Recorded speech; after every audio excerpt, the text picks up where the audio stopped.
This is how you get men who can't take rejection, or if a woman, you trying to talk to a woman, and if she don't give you her number, and I'm not trying to be funny, but I've never in my life encountered a situation like that. There has never been a number I never got.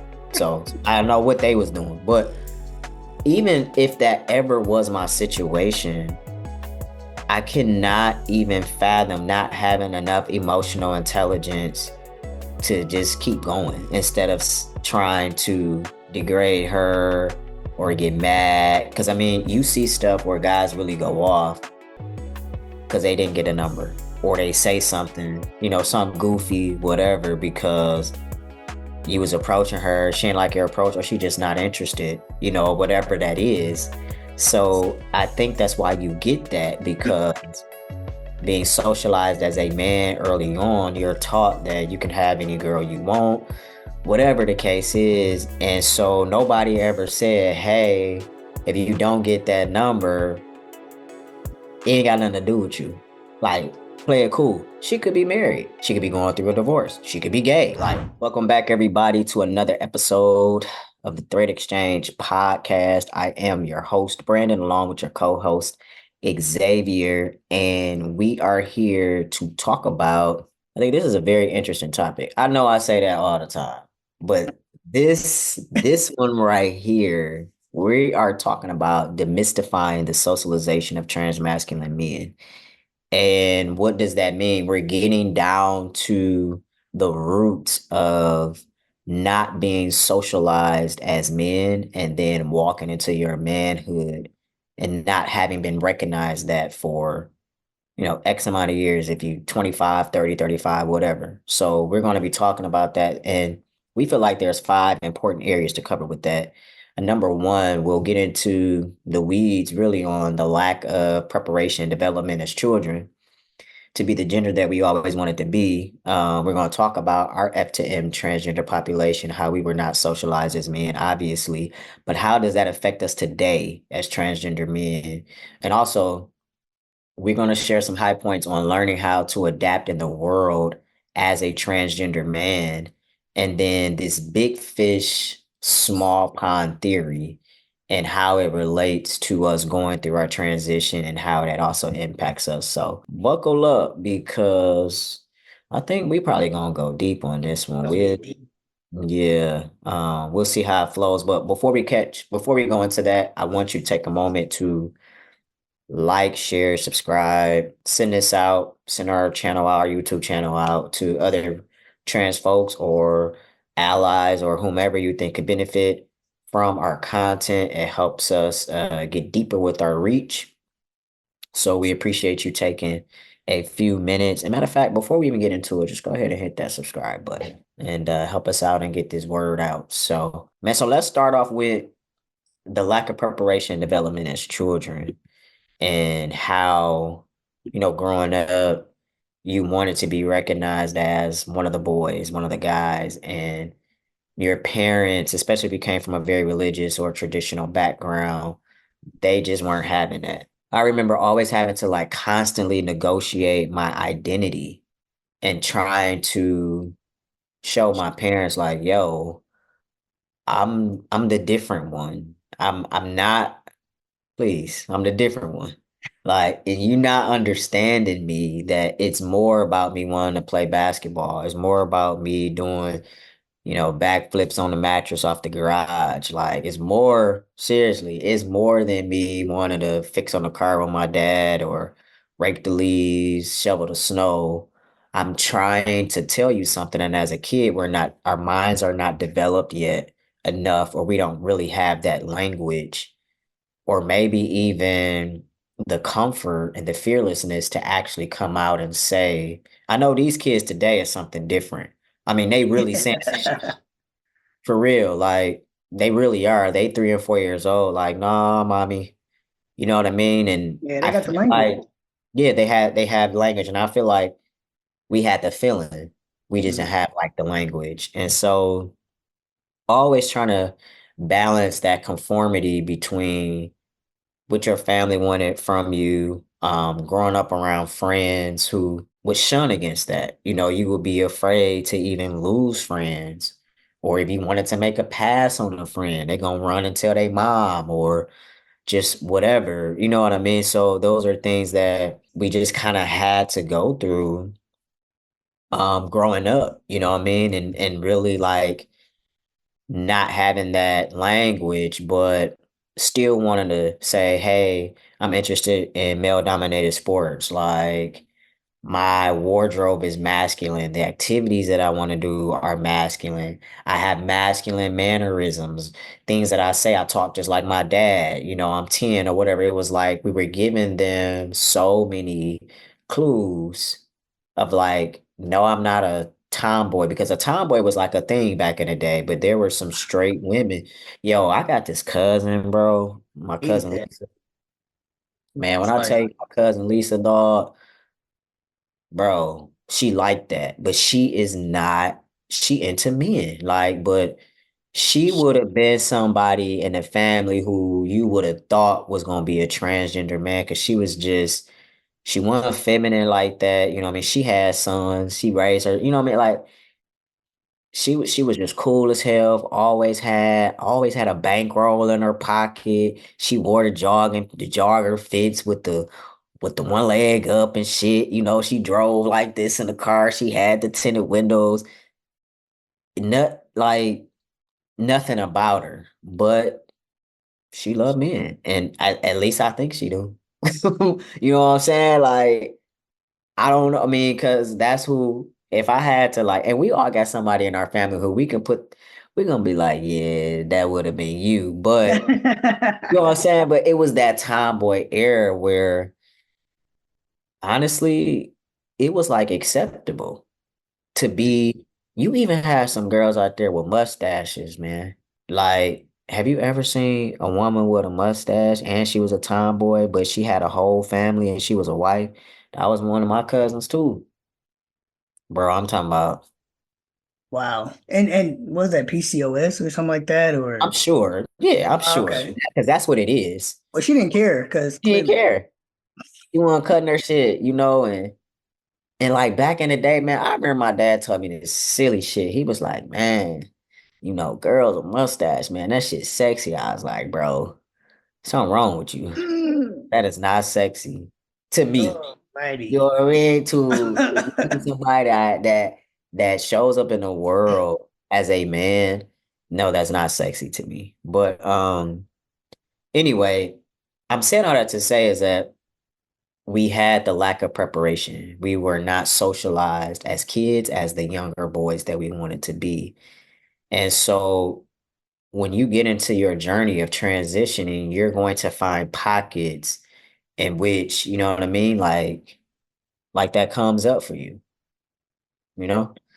Yep. And I think that continues on, as you grow and not being socialized as a man and growing up in an era where, like you said, the tomboy era, I really don't Mm-hmm. like it's not really my favorite word. Mm-mm. Um, just because it comes with its own type of stereotypes, but Yeah. you know, even presenting masculine as a masculine female, it was just like always this like uncomfortable nature, even around like dudes, where it's like, yeah, I call you one of the boys and I see you as one of the boys, but I'm gonna still reduce you to, your biology at the end of Yeah. the day. I think like that's one thing that people don't really talk about is even when you're in that space, even when you're in those male dominated spaces and you still show up as, someone who's a masculine presenting female, it's still like that gray area where it's like, guys see you and even though they acknowledging you, they not really acknowledging you for real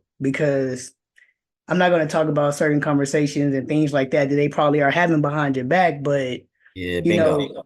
know, those things do happen. And of course, you're going to be acknowledged and you're going to be praised for like, being athletic or being aggressive or being, just basically all those masculine characteristics or even just being like, the star hooper and everybody know who you are. Like, I mean, I went through that. Like, a lot of people don't really know my life and my journey, but like that was really like in the neighborhood in my hood where I grew up at, like I hoop with all dudes all the time. So, being like at that time, like the only little, masculine little girl Mhm. back then it was just like, I'm being praised for being aggressive with the guys, for, playing football, all these things. But at the end of the day, like they still didn't see me as one of the guys. Like they saw You me can't sit with as, us. Yeah, you can't. yeah, You basically. can't. You can't sit with us. Yeah, And I you can think try, that but you can't sit with us. And I think that like when you go through that and mentally it does something to you, especially as you continue forward in your journey of discovering who you are, and you do discover that you are a transgender man, and you face your fears and you actually tell yourself, "Hey, I am transgender." We're going to talk about this later, but it does something to you in your present day life that you're having to unlearn all these things. Yeah, yeah. It does, man. It's like you was a star hooper, you know, the most aggressive on the court. You got all these male like characteristics, but like you still never be us though. It Yep. was that badge of honor, sort of thing, where it's like, bro, but I was breaking your knees and your ankles. You know what I'm saying? Like, but Yes. you still are refusing to because of this one thing, like which is anatomy. And Yes. so you still can't like you still can't sit with us. And so when you transition and you go through your journey, understand that this is going to come up for you because it's going to affect you because that non-socialization, it puts us at a disadvantage of drawing that commonality with Mhm. with other cisgender men. And sometimes that can be a challenge because a lot of the immaturity, the jokes, just the mannerisms, the way that it's done in a man's world because we didn't grow up that way. There's a lot of missing links. It's like I don't get like what's so funny in a sense because it's like, bro, the shit is not funny. It's actually weak and whack. You know what I mean? Like y'all, the way that y'all play, the way that y'all interact, Mhm. but that's how they grew up. And we didn't grow up like that. Our parents tried to have a very different trajectory for our growth versus how it is raising a young boy. You know what I mean? So the biggest thing I think that you're going to find out as you move through your transition is the difference in maturity of conversations. A lot of things that I just can't relate to with a lot of cisgender men because your conversation is so immature, and biologically, girls tend to, I guess, mature at a faster rate or, whatever the data is that they say out there, right? Yeah.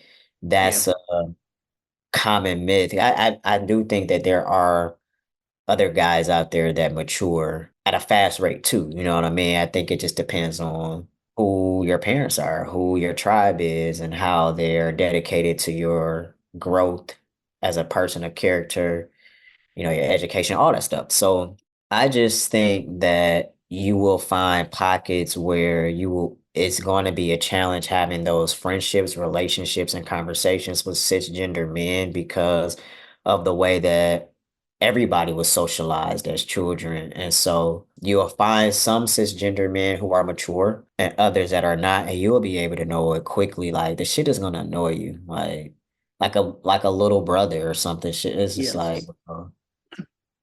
like, why are we talking about that? Like, yo, yo, you gotta chill out, bro. Like, next, you know what I mean? So Yeah. that at least that's been my experience. Yeah, I can say the same for me as well. And I think I've said this on a previous episode. It's a lot of times, as a transgender man who has had different life experiences, for 30 plus years, existing in the world as someone different, or showing up in the world as someone different.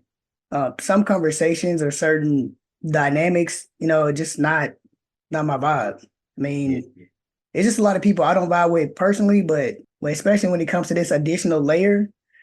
Hmm. Like I have a lot of really close guy friends who, they can go tit for toe with like some of the discussions and some of the talks, but when it becomes like a gendered conversation, there's a very skewed view on some of the mind frames and mindsets. So it's it's a lot. Oh, you don't want any sons? You don't want anybody to pass on your name? But it's like I don't know who my kids are gonna be when they grow up. Like, Hmm. how can I say if my name will or won't, get passed on? But even still, why does that even that deep? And so those conversations get real deep. But what I will say is that I noticed like a lot of my male cousins, they were worshiped just for being born as a guy, like just for being born with their anatomy, just for being born as male, period. Hmm. And with that came a lot of privileges that I didn't get.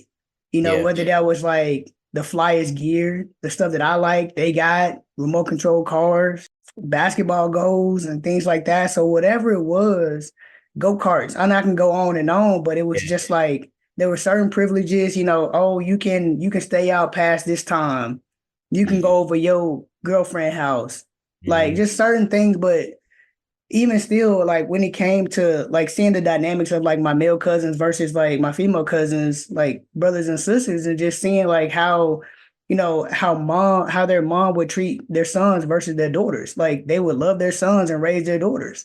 Hmm. And it was just a lot of pacifying that really happened. Like a lot of coddling for my male cousins, like no, not doing certain chores around the house, but certain expectations were for their sisters that they didn't have. I mean, of course, there were additional like variables like age and things like that. But I noticed that a lot of my cousins who were male, like they were just being taken care of, and Oh they yeah. were not taught. And that has nothing to do with like their dad not being involved or nothing like that. But it was just like they didn't have to take life seriously because they were born male. Mel. Yeah. You was born king, like, and so everybody is going to cater and adjust Mm. to you because being born male is superior. Unfortunately, like Man, that I'm sorry, man. Have you that, seen some of those like gender reveal? Like that's it's clear as day. Like yeah, if you like guys like when they see pink, they like oh, or yeah. like and everybody think it's so funny it's a joke, but it's really sad. Like the fact that you don't value having daughters that much. Like Kobe had all girls, Mm, Ludacris has all girls. Shit, mm, Xavier got all girls. You should want to be like Xavier. I'm just playing, but no, but seriously, it's like the devaluing of our female counterparts to me is it's I don't know, man. It gets real deep and it makes me really sad. Like that's how society like views us. Like even as grown up as kids, like we weren't valuable, and even now, I know we're not valuable. It's ah. think that knowing that and growing up like that, with me already knowing like I'm a man, like this is just that.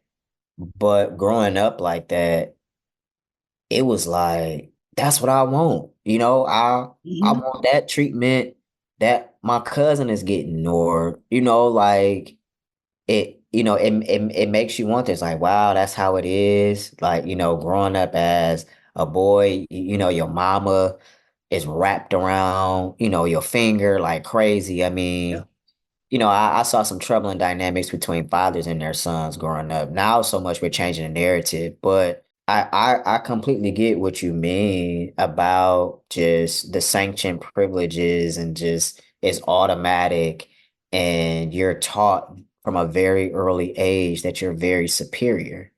And so you walk around the world like that. This is how you get men who can't take rejection, or if a woman, you trying to talk to a woman, and if she don't give you her number, and I'm not trying to be funny, but I've never in my life encountered a situation like that. There has never been a number I never got. So I don't know what they was doing. But even if that ever was my situation, I cannot even fathom not having enough emotional intelligence to just keep going instead of trying to degrade her or get mad. Because I mean, you see stuff where guys really go off because they didn't get a number, or they say something, some goofy whatever, because you was approaching her, she didn't like your approach, or she just not interested, or whatever that is. So I think that's why you get that, because being socialized as a man early on, you're taught that you can have any girl you want, whatever the case is. And so nobody ever said, hey, if you don't get that number, it ain't got nothing to do with you. Like, play it cool. She could be married. She could be going through a divorce. She could be gay. Like, I don't, you know what I'm saying? Like, you don't know. And I think because guys are because they have that advantage of being socialized like that, they're taught that one way, but then they don't know how to deal with it when they get out in the real world. And you cussing a girl out because she don't give you her number. How lame is that? Because why are you stopping after the first try? That's my first question. Like it's like you got rejected initially, and then your first in where it goes in your mind is for you to cuss her out. Like, why are you not pivoting your game right then and there and saying something slick or smooth? Like, you know what I mean? If that's something that you really want, why you just falling out and having a temper tantrum at your That's big what ass? it is. Yeah. But it's like if she say no the first time, shit. My rule of thumb in life is I try something 3 times. I try to get a yes 3 times. If I don't get a yes at the 3 times, all right. That's anything that I do. That's why I was the number one sales consultant, bro. Like, I see you that. know, I'm like, my resilience, and I'm just saying, like, if you really got that much confidence in you and you that nigga, again, I don't know what it's like not to get a number, but if I had to put myself, I really don't. If I had to put myself there, I can't seem like I don't know. That's a whole other episode where I had to teach them some game, right? But please. I feel like I don't know, bro. I feel like because they were socialized like that, just man, this one time I know I was talking to a guy. We was talking, whatever. He was like, "Yeah, because a party don't start without me." This is probably 10 years ago, and in my mind, I'm like, "Bro, you sound about as ham as I don't know what. Sound like a complete ham. Like, what do you mean a party don't get started till I get there?" But he was talking about sexually, and Oh, I was just like. lame. Yeah, man, because these girls, they gotta know the party don't start till we get there. I was like, okay, dog. But it's just corny stuff like that. You know Goofy. what I mean? But in turn, how do we as trans men take that not being socialized as men and how it affects us today? We begin to get very hyper focused on the genetics that we can't alter. There's I say about good 6 things that we cannot alter. I don't care what type of surgeries is out there, whatever. These are the 6 things that we are fixated on that we're going to have to live with for the rest of our lives, being the men that we are. Number one is height. What you going to do about it, bro? I mean, I know they say it's surgery out here breaking niggas' legs and knees and ankles to extend it and give you some more height. Like, who's doing that? Realistically, like, who's doing that? Height is an area that we can't compete in when it comes to cisgender men. Also, like, okay, wait, that's something you could change to a certain extent. Workouts, muscle mass, gaining weight, losing weight. I understand it's easier for others, it's harder for others. Those are things that we are hyper focused on. You got little boys growing up, they 13, 14 years old, just cut the fuck up. You know what I mean? Like Facts. the they got it at 13, 14. All they gotta do is maintain it. Here we are with our old ass, 30 and up, transitioning. Oh God. If I could just get the cut, like, Ah, you know what I'm saying? Like fighting against it though. You fighting fighting against against so it. much. Fighting against so much. And this is why we always talk about this game is mental. Like, if you have not watched our very first episode, how to transition mentally and emotionally, check that out because this is like what it's about. It's about those things, and there's a lot of other things too. Like, what's some things that you think that we remain hypercritical on? Honestly, I can say that I can empathize because this is something I don't think we will ever grow out of or we're gonna ever be okay with. And I'm gonna say the voice. It doesn't matter how deep your voice gets, how Yeah, different it sounds, how many videos you watch, you hearing yourself back. Hypercritical, man. Am I sounding too feminine when I get excited? yeah, Or am I talking out of my face and my throat? And now like my voice, like there are men out there who have soft voices. yeah. Like there just are. And unfortunately that might be a part of your journey. And I'm gonna say another thing is gonna be like the stature and build. I mean, and I'm not trying to be funny, but I got some homeboys, man, cisgender guys who just built like Megan Thee Stallion. Like, bro, it ain't no way around it. You got your dad face up top and Ah, your mom body. I mean, it's like no, seriously. Like, and I'm not talking about transgender men, I'm talking about cisgender men that I I know, know, man. But like what football do players. Like, what do Megan say? What's the little part she be? Ha. oh God, that's not. But seriously, like But no, but for real, like yeah, it's real though. It football really players, is like real. that's real, Yeah. and that's a lot that we cannot control. Like our bodies have already formed up to a certain point, and so you may not be 100% okay and comfortable. There's things you can do. There's you can work out your shoulders, try to get your back wider to kind of bring attention off from like certain areas. But I mean, that's something that we're very, very hypercritical of. We don't want to look feminine. And then I'm gonna say the last thing, which is probably to me, besides the voice, one of the most important things that I think that well, not most important, but one of the things that we like laser focus Fantasize on, over. Yeah. bro, it's the facial hair. Oh man, Bro, yes. it is the face. I think so. Mm, It's the facial hair. I think that's one thing that we look forward to. Besides like the voice drop, yeah. the facial hair is like a big thing. Like Hmm. it makes us so emotional when we don't get it when we want it that we start. And I'm not trying to point fingers at anybody, but we start like putting. And I do it myself, so I ain't gonna crack no jokes. But What you do, bro? bro, I get the minoxidil. I hit the minoxidil on the lip. You do the Jamaican black castor oil, derma rolling, basically like anything that you can do to try to make that happen faster. But honestly, it don't matter how much minoxidil I slap on my lips. It don't matter how much, Jamaican black castor oil. Like until my genetics say, hey, I'm ready to grow. My dad didn't really grow a mustache or beard and shit like that until he turned almost like in his 30s, 40s. So who am I to think that I'm superior to be like, yeah, this is gonna happen because I started taking tea like two, Mm, 3 years ago. Like it don't work like that. So yeah, we hyper focus on those things that we just cannot control. yeah. That facial hair, man, can put a chokehold on you. Oh man. Because you stuck trying to figure out why does he have it and I don't. Hmm. And even though you know it's based on DNA, you're refusing to accept that. It's based on genetics. Like you're refusing to accept that. You think that you are the exception to that. And that facial hair can really get you in a chokehold and it can really make you feel some way, especially like if your voice hasn't dropped either.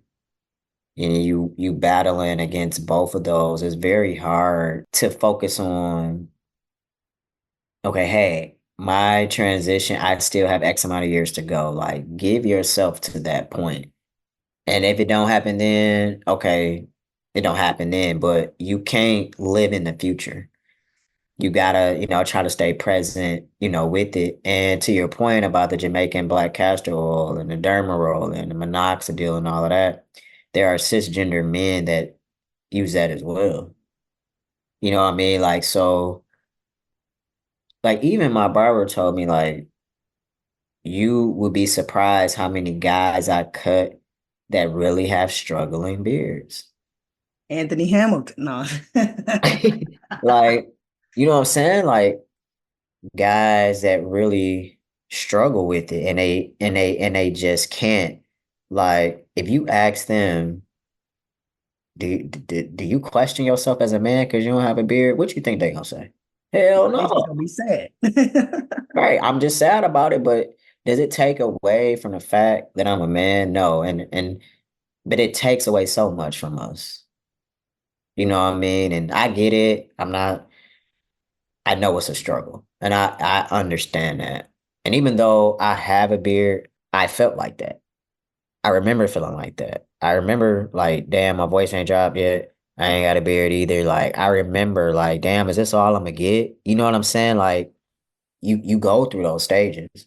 So it's important to recognize that and be aware, you know what I mean, that those are challenges that are natural, like during your transition. So the biggest thing that I want to drive home in tonight's talk is learning how to adapt as a man in the world. So being that we've already started behind the eight ball with not being socialized as men when we were kids, that means cisgender men have, let's say the average person that transitions is 24.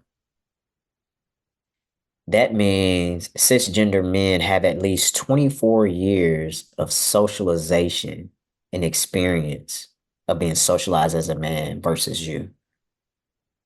How is it that you can be so hard on yourself, understanding that your 2 years of transitioning cannot compare to 24 years of being socialized as male, as a man?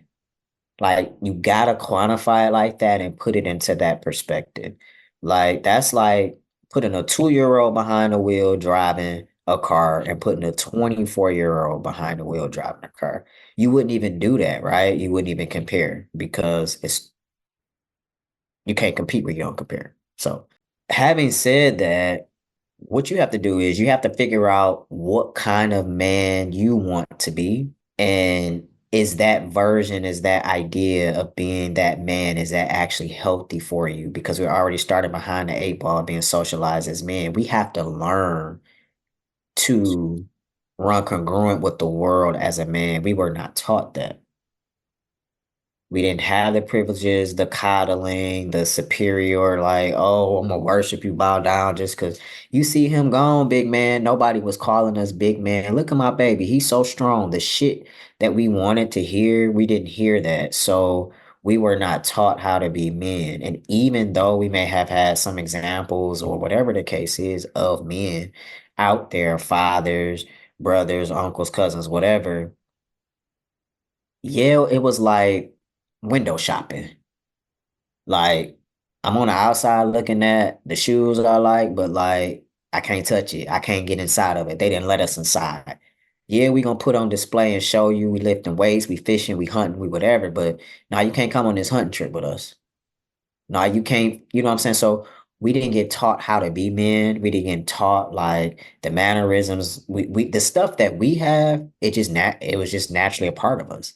We didn't get the other stuff that has to be groomed, has Mhm. to be guided, course corrected in real time. If you're doing something and your father be like, nah, son, that's not how you do that. Start over again. This is how you do this. We didn't get that real life on the job experience. So it's a struggle coming into being socialized as a man because really we're trying to figure out what it is, where we should go. So having not had the experience of being socialized as men, the number one thing you have to do is you have to figure out what kind of man you want to be and figure out if that's healthy for you. So the way that you do that is you got to break free from society's norms of masculinity. That is going to be your saving grace because if you try to exude this character of a man that society says that you're going to be, you're never going to be able to relax and be comfortable. Because one thing about society is we run off trends. A couple years it's gonna be trendy to be this type of man. Then next, oh, this is the expectation now. At first it was society didn't expect a man to be domestic, to do nothing, really. Don't change a diaper, don't mop a floor, whatever. Now it's like you got a lot of men out there that's doing that. So, oh, now the needle constantly moves. So what you have to do is you got to figure out what type of man you want to be, and I want you to be all right with that. regardless of whatever society says. And so when you do that, you say, okay, this is what a man is. Make sure you agree with that with yourself. And then you can maybe try to go out and find examples of that to, kind of learn from more or study or whatever, whatever. Everybody has an internet mentor or whatever, right? So then you want to do that. It's also going to be important for you to unlearn gender norms and roles so that you can be okay with who you are. And I think one of the things that's floating out here in society now is like everybody wants to be considered the man's man, right? The man's man, the masculine, the height, the beard, the this. Like, there's a man's man out there. But if you just focus on like what type of man you want to be, doesn't have nothing to do with what's okay with society, you'll be okay. But the number one thing I want you to take away from this, the most important thing is you have to know who you are. And I don't want you to be mad about that. So if you're the type of man, you're not handy, you don't know how to do this, fix on no cars, you don't know how to hang up no damn pictures, no curtain rods. I don't want you to be mad about that. That's the type of man you are. That don't mean you ain't a man because you don't know how to hang up no curtain rods. Maybe you got some bread to call somebody and put the curtain rods up. Like, you know what I'm saying? Like, whatever in society's expectations gonna say a man is handy. That is the consensus, the general consensus for society.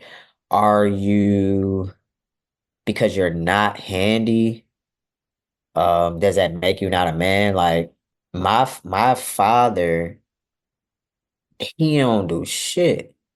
He like my biological father, he ain't hang up no curtains, he ain't fixing on no cars, he not doing anything handy or nothing like that.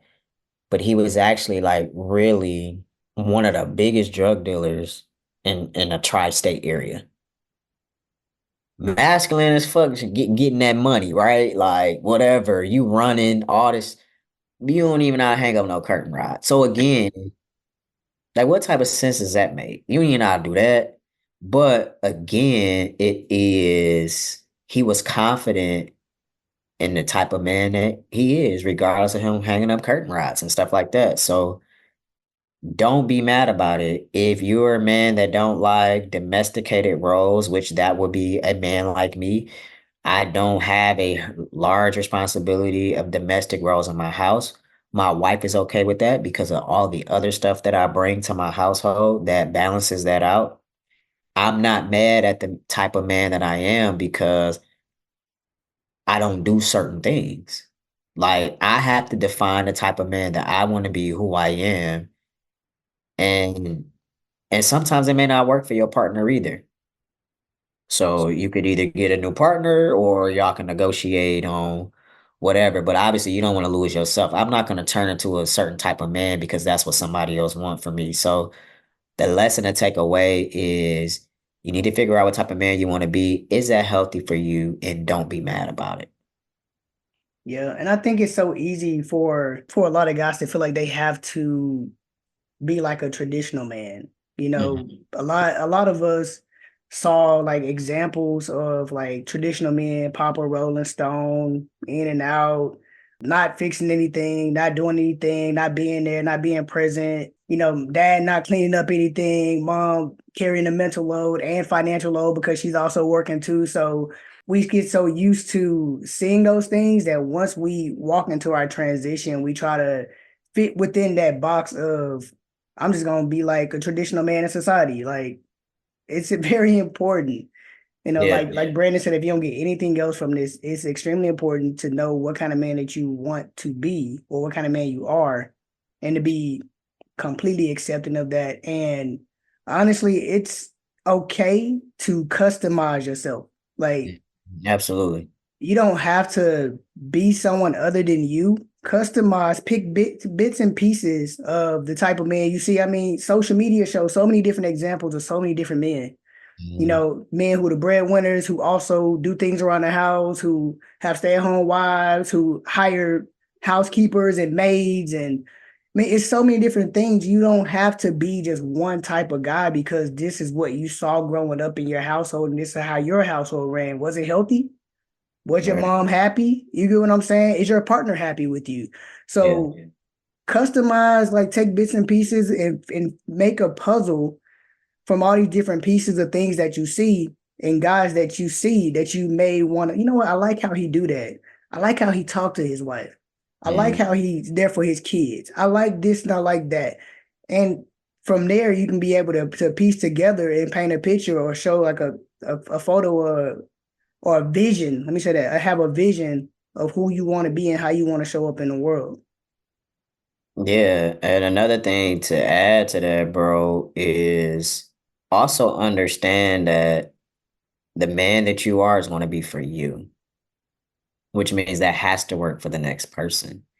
So you want to make sure that you're not changing who you are as a man because you're trying to figure out how to live in this world as a man, because then you can become susceptible and be influenced by other Yeah. people's ideas because you're trying to please them and stay in a relationship with them. You could have a woman say, well, that's not what a man do.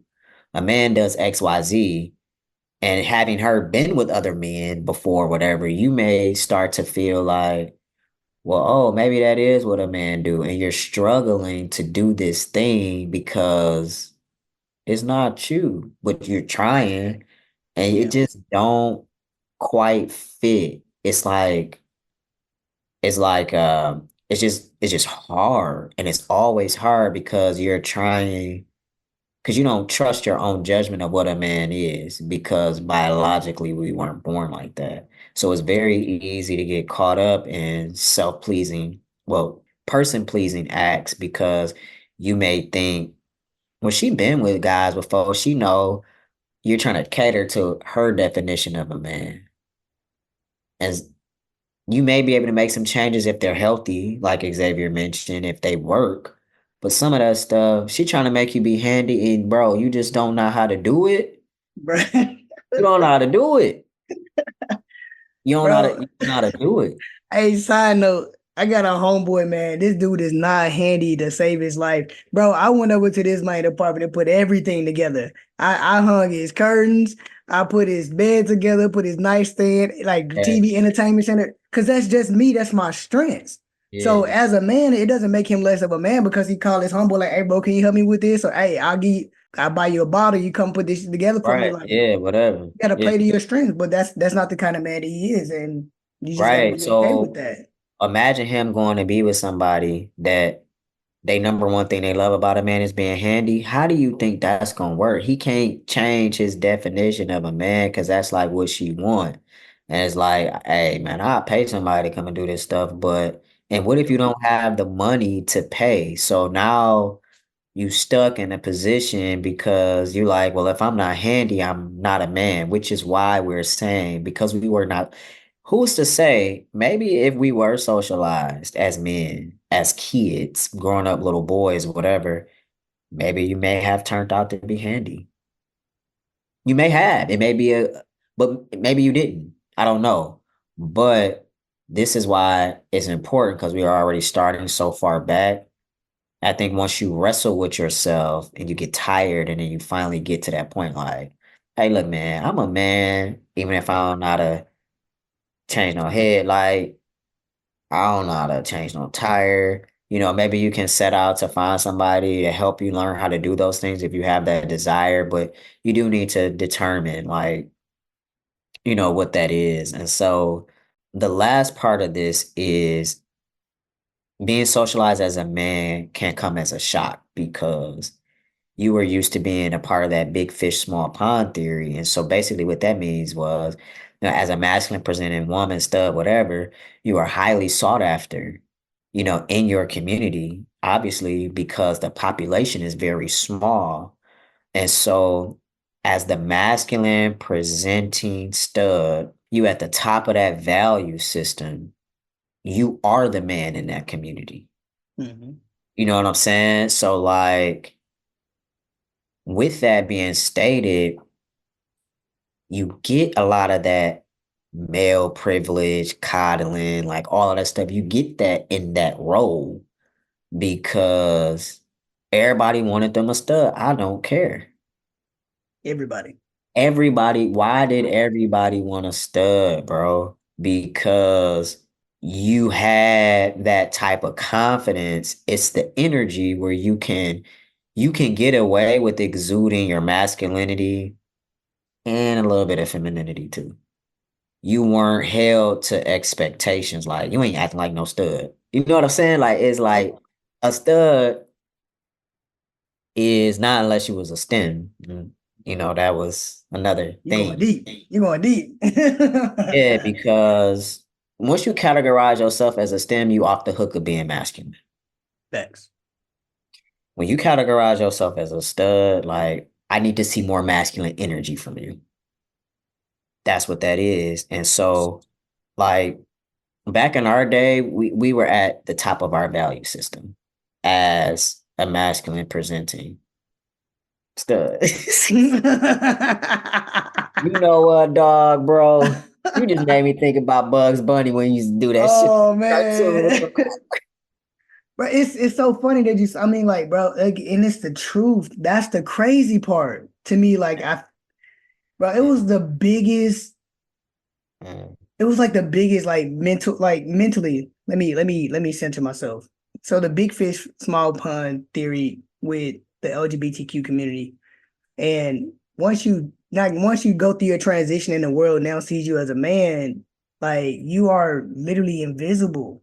mm, Like you're now just, a small fish in like a big pond because the mm, population is so big, it's so grand, mm, and then on top of that, like you're not easily seen, like mm. your uniqueness is like kind of stripped away from you Yeah, it in a is. sense. And it's like our uniqueness is invisible.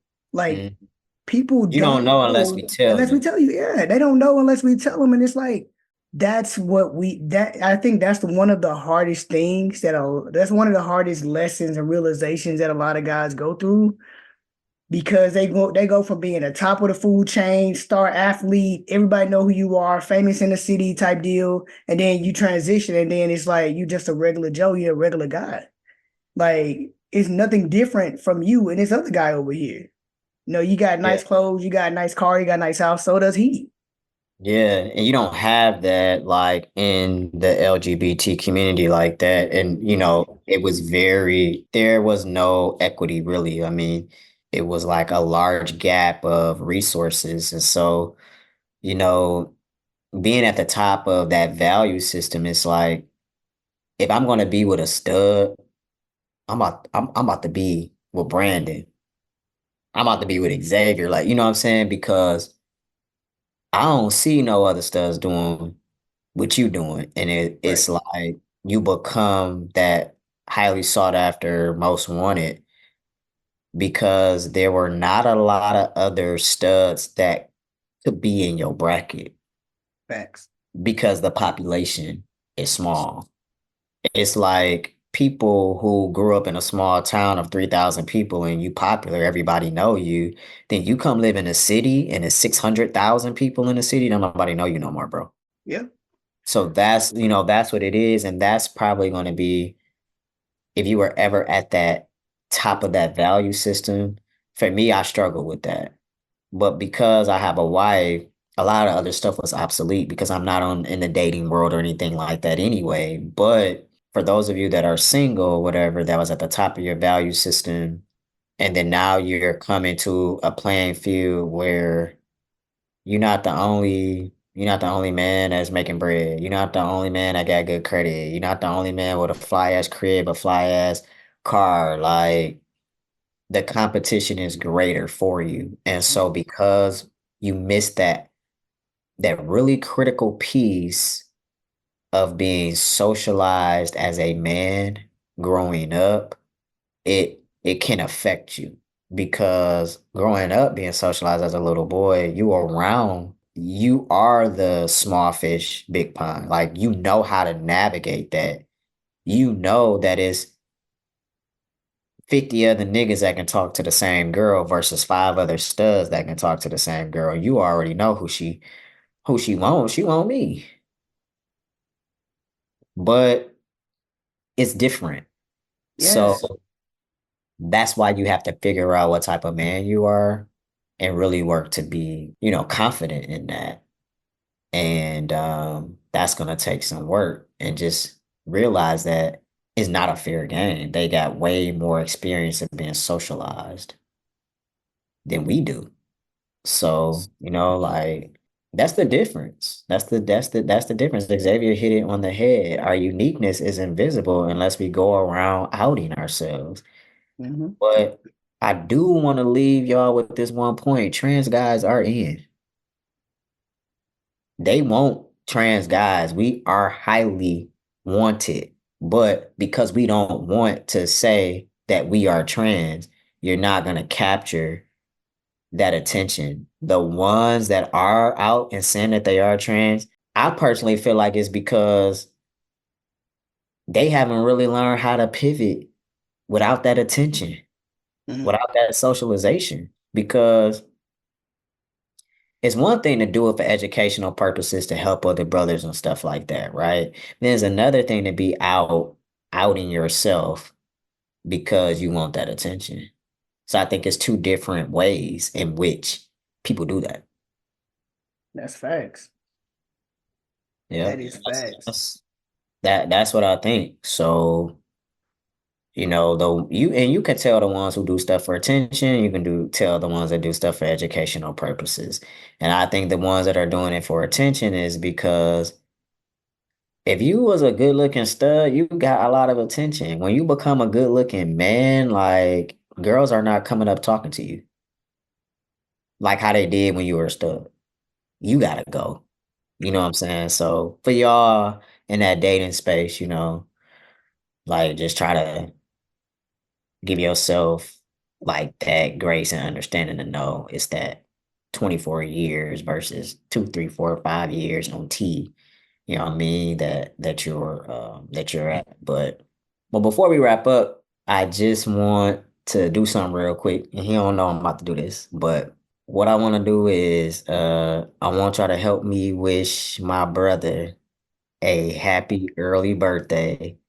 His birthday, by the time this episode drop, his birthday be a few days after, actually, well, before we dropped the video. But I just want to publicly acknowledge you, bro, and let you know that I appreciate you, man. And I appreciate our friendship, man. Like, you know, you a good dude, bro. I really love our story and how we were able to kind of backtrack our story and see where we really walked like we kind of really walked like kind of next to each other in paths and like didn't even know it. Just Yeah, kind of even like how my wife found you and then like, you know, what you shared with me today. Like, that was wild.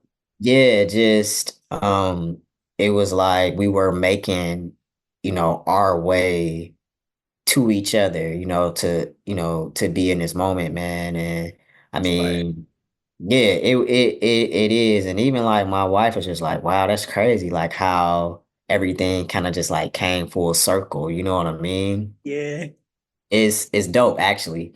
But man, I just want to tell you that like you are an amazing husband, a dope dad, bro. Just you I like the way that you show up, bro. You know, and even though you younger, like there are things that I still admire about you. I feel like there were things where I feel like I was like at a ceiling in my life and certain areas in my life that I wanted to push and get there. And I mean, I've got coaching from, different people and tried different ways, but it was like, the way that you helped me really kind of helped me break through and get to, other levels in my life, man. I think that if I wasn't who I am today, I don't think that, like we always say, like a me for me. Like I really do. I don't, and I feel like we would have been cool regardless. But I think at the level that I'm able to trust and open up and have like just that confidence in us building a relationship in a pen pal way, really, like I've never seen you in person. You know what I'm saying? You never right. seen me in person. Like our relationship basically was built off of voice notes and texts and Instagram. You know what I'm saying? Like, and I feel like the way that we've been like very intentional and kind of babying it and nurturing it, bro. Like, I'm just excited to see like what that will look like, 5 years from now, 10 years from now. But I just want to encourage you to just keep being your best self, bro. You know what I mean? Like, really, really taking life, not just your transition by the neck, but just, life. And I feel like for your age, I think, like I always used to tell you this, bro, like you have really accomplished a lot more than a lot of people. You know what I'm saying? Like, and I just want you to, like, this year, my wish for you is for you to really fall into that idea of just rewarding yourself a little bit more. You know what I mean? Yeah, And I know the sentiments around holidays and we share the same, but like for this year, I really want you to really, really take some time out, bro, to reward yourself, gratitude, appreciate yourself. Because I think a lot of times you just take the assignment on your back and roll and say, yo, this is what I have to do. And make no mistake about it, that's what we do as men, and I fully support that. But, like as your brother, I just want to encourage you to do that because I feel like, as we always talk, self-love is the greatest form of love. And I want you to keep loving on yourself, bro.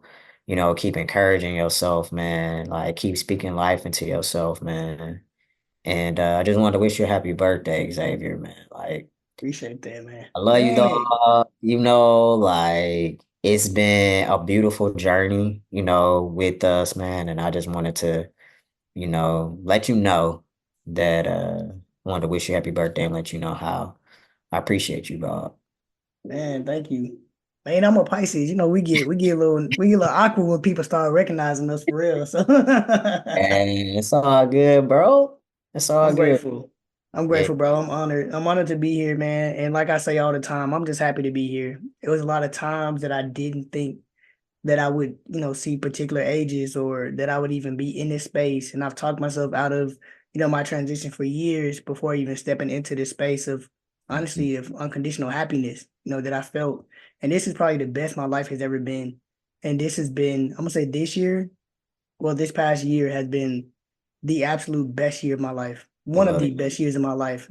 These 3 years have been my best 3 years Yeah, of my life. But like this past year, I really feel like I've been able to, with having not only you but other guys who I'm cool with on the side, yeah.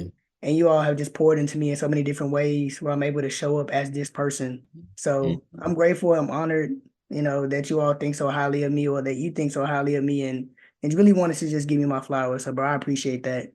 Oh yeah.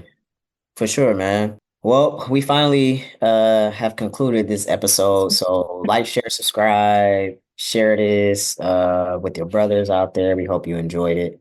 And we will catch y'all on the next one. Peace.